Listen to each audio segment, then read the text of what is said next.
Music bed.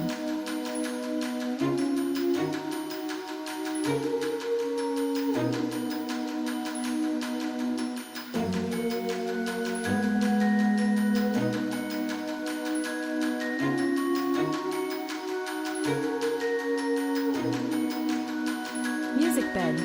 Yung Mama Be, kung tawagin namin talaga yung Mama Be, ay pinagtibay ng panahon. Subok na matibay. Subok na matatag.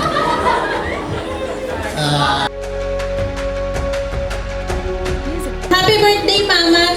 Natupad na yung wish mo kasi excited siya mag-senior dahil sa discount. Ayan. Happy birthday, Ma! And wala kang masabi kasi wala. Nasabi lang nila lahat. Parang testimony sila sa buong buhay natin na kung ano yung pinagdaanan natin simula bata.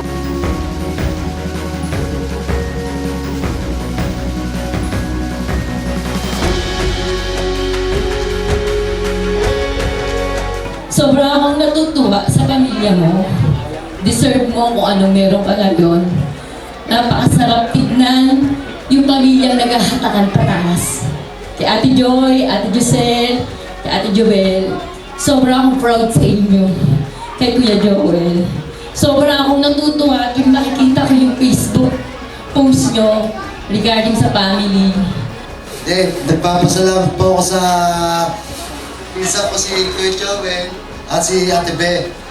Simula nung nauli na kami, sila yung gumabay at tumulong sa aming magkakapatid. Wala naman akong wish masyado. I just want them to be happy. I want my family to be happy. Na like kami magkasama. Kasi parang most of the time talaga family lang yung kasama ko. So, Mama, nandito na tayo.